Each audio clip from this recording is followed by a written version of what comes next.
So, what's your dream travel destination? My dream travel destination is probably Japan. Even though I've been there already, I just fell in love with the architecture, the people were so friendly, the food was The amazing. food is so good. What was your favorite thing that we had when we went the first time? Uh, I think it was the ramen that we had in Osaka. hmm That was recommended to us by a tour that we did by a tour guide. hmm And she was actually from Sweden and she was living in Japan because she loved it so much as well. hmm And that's a really, really good tip. If you're coming somewhere for the first time, our advice is to always get a local tour guide to show Yeah. you around maybe the best spots or the best hidden gems of places to go. Yeah. Hidden gems, for anyone that doesn't know that term, that's when a local knows the secrets. So it's something that isn't widely known to tourists. That's why it's called hidden, and gem because it's special. Yeah. So you want to try and avoid those tourist traps. Yeah, which is where lots of the tourists go because they see it on social media, Instagram, TikTok, and everyone is going to those places, and that hmm they're not necessarily the best places, but their Instagram or their posts have become viral, and Yeah. therefore everyone is going there. Yeah. And some of them could be really good, but some of them are probably overrated. Yeah, which we went to Canada, and I found that we had that problem. I saw on Instagram this massive rainbow soup dumpling, and we went, and it was like 50 Canadian dollars. And it was really nice, but not worth it. I think we could have Mm, got better food somewhere else. It was cool. It was a good experience, but not one I wouldn't recommend doing that. But I'm glad I did it, and I've learned from those sorts of trips where I've seen something on social media and it actually hasn't lived up to my expectations hmm because we are a bit of foodies. We are. We Yeah. are. So what's your dream travel destination? Um, And you can't say Japan. I do love Japan, and we're actually going back to Japan this year for my birthday. But so I have already been to Rome when I was younger, but I really want to go back to Rome, and this time I want to go to the Vatican because I would love to see the Sistine Chapel. It's on my bucket list of one of the things I have to see before I die. So yes, you're going to come with me. Of course. There are some really cool historical like architecture and like we went to Florence and Florence. saw a statue of David. Yeah, I cried. The Statue of David was so moving and it was huge. I wasn't expecting it to be so big. And we walked in, and I can't remember the name of the museum, but he's just in, Like an archway. yeah, and it was amazing. I studied history of art, and Michelangelo was somebody that I did like a lot of papers on. So I love his art. So I would love to see the Sistine Chapel, the Pieta.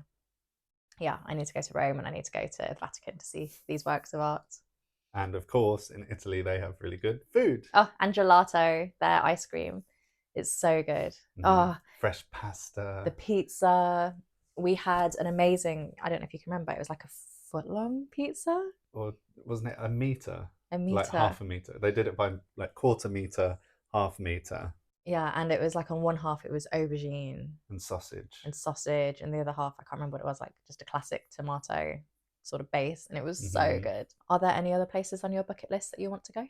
I want to go back to Canada Mm. just for the Mm. beautiful scenery. Yeah, I'd But really like to go. Sorry to cut in, but I'd really like to go to Banff and mm, see. Is Lake Louise in Banff? Yeah, but it's beautiful. Please continue. and I was going to say somewhere in America, like Montana, Oh yeah, where you can see the beautiful hillside. Not influenced by the TV show Yellowstone at all, I but was gonna say. um, but no, it just looks really beautiful. Maybe do like a cowboy experience. That would be amazing. Do a rancher's experience where we Mm, could. I don't know about camping. I'm not the camping type. yeah, But maybe a day camp hotel at night. yeah, that sounds good. I'd love to do something like that. Can you think of any travel disasters that you've had? I almost had a really bad actually twice. I nearly missed my flight home. Oh, that would suck. First time was when I went to Amsterdam in the Netherlands, and me and my friends thought that we had loads of time. We had 2 hours until our flight, so we got to the airport 2 hours before. It was only a short flight, Amsterdam to London. So I didn't think we needed to be there that early. Mm-hmm. And it took us an hour and a half to get through security.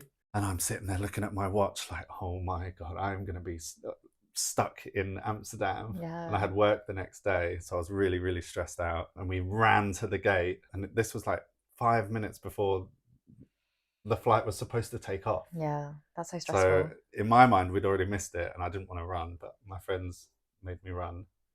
And we got there and they were still letting people on the plane. Wow. And then we're sitting there in our airplane seats, sweating, Mm-hmm. so hot. And we sat there for another 30 minutes before the Oh, plane took wow. off.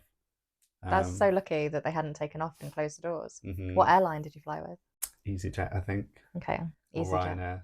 So both of those are budget airlines. I think they're more common in Europe. I guess they're not Hmm. the other sides of the world, but Yeah, yeah, budget airlines, very budget. cheap. Cheap and cheerful. Yeah. What about you? When I was 16, I went to Malta with my family. It was a family holiday. On the very last day, we decided to go scuba diving. And what a mistake that was. Well, the scuba diving center was so not legitimate, but obviously I'm 16, I didn't know this. They took us straight down into the ocean without any like pool practice, which is what you're meant to do these days. And I couldn't equalize properly. I knew something was wrong, but I just kept going. We were just following a rope, and then we would just get to the bottom of the rope and turn back up. But I came back up. I had a terrible headache. And then the hotel had to call a doctor. The pressure in my head was really bad. Did you have to go into a decompression chamber? Yeah, actually, I did. When we came back to the UK, because I was suffering from headaches, I had to go to Hull.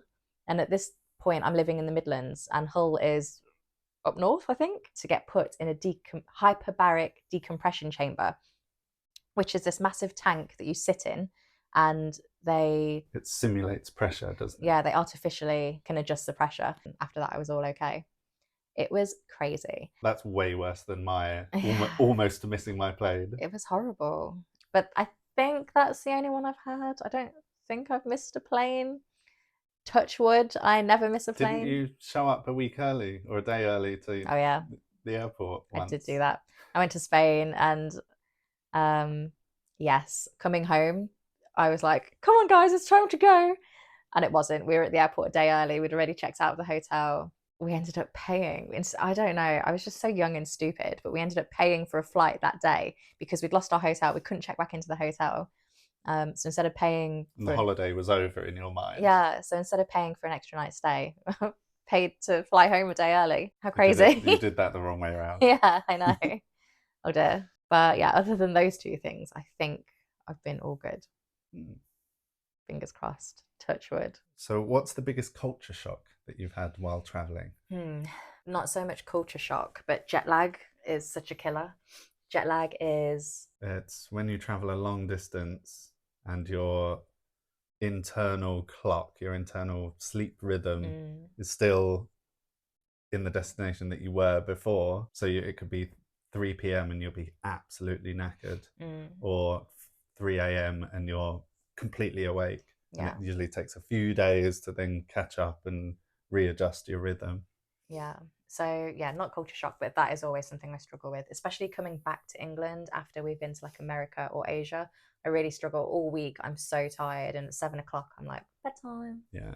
And we're really sad as well because we've just come home. Yeah, When you're going out, you're excited and everything's new. So you kind of push through it a bit more. But coming yeah, back, it's always a bit more difficult. yeah, for sure. But in terms of culture shock, I will say when we went to the Philippines a couple of years ago, I had been to the Philippines previously, but not since I was like about 14.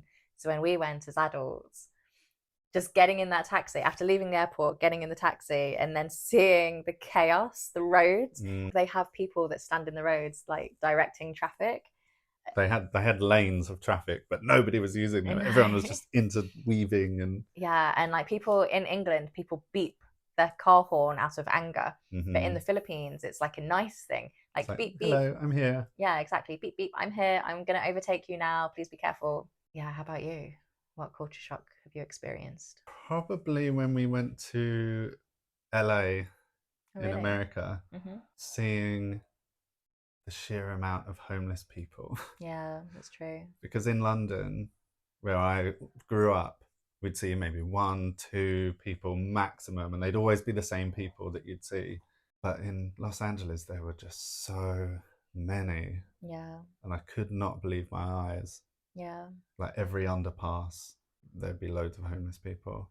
So Yeah. that was probably the biggest culture shock I've had, other than the Philippines as well. Yeah. But also, in a different kind of culture shock is when we went to Japan. It feels like a giant community. People really care about their neighbors, the people Mm. around them. It's the small things like there's no trash cans or rubbish bins, which means that there's just no trash on the floor. Yeah. If you take away the rubbish bins in London, there's rubbish everywhere. Yeah. But everyone's working towards the same goal. I felt like. Yeah, and harmony. People don't really talk loudly on trains because they're respectful of the people that are on there. People could be doing their commutes, so you don't want to, or they don't want to be loud and cause disruptions for them.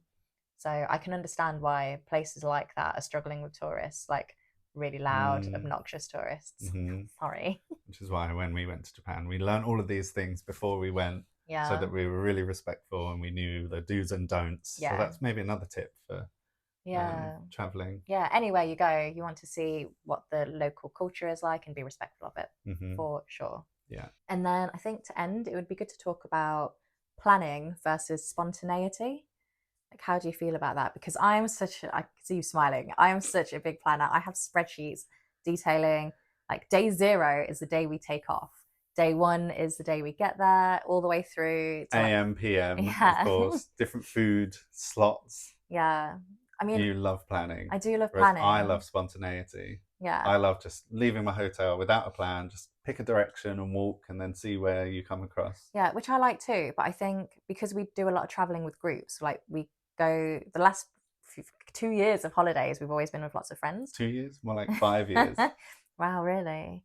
And sometimes it's really hard if you've got a group of people and you've not made plans and Mm. everyone's like, well, what do we do now? And that can cause just a lot of standing around, not doing anything. And there's An nothing wrong with that. indecision. Yeah, a lot of indecision. And Hmm. there's nothing wrong with that. But I think I like to plan so that there is always something to do. If we don't stick to it, I'm not bothered. I could never be the sort of person that doesn't plan a single thing. I worked with someone who would just show up at the airport and say, "Where shall I go I on a like holiday that this though. year?" I'd love to do And that then one they would time. just go to Croatia or somewhere like that. I think that's so cool though and so brave of them. I would love to do something like that. Hmm. But not when I'm planning my long haul holidays. Yeah. But what if they get somewhere and then there's no accommodation for them? I don't Mm. know. That would stress me out too Yeah, that would much. stress me out as well. End up staying in a hostel with 6 other men. Yeah. When I used to do a lot of like solo traveling or traveling budget with my friends when I was younger, I used to love staying in hostels and meeting people. I went to Canada by myself and I met so many Australian people in a hostel and they took me in. They were on this group trip and they just took me in as one of their friends and I did a couple of road trips with them. I spent every evening like going out with them. It was super duper fun. I've never done anything like that. Every trip that I've ever been on has been with at least one friend. Yeah. Aw. Well, this year and next year we're taking some trips with our families. Your parents, my mum, my Hmm. sister. I'm looking forward to it. It'll be cool. This year we are going to Japan again in October for my birthday. We actually have friends coming from America next month, actually, April, coming to England. So we're taking some time off work to show them around London, Lincolnshire, Some of Kent. them, it's the first time they've ever left the country. Yes, that'd be exciting. And then next year we're going to hopefully be spending Christmas in the Philippines. They love Christmas in the Philippines. They do. I think in the Philippines, people start celebrating Christmas around September. And Yeah. when we went 2 years ago, that was September. Yeah. And They there, had Christmas trees up in the malls. yeah. So Yeah. I'm excited to see how actual Christmas is spent there. Hmm. So, what holidays do you have planned for this year and next year? And where should we add to our travel list? We love traveling, we love seeing the world. So, if you have any recommendations, please let us know. See you in the next one. Bye. Bye.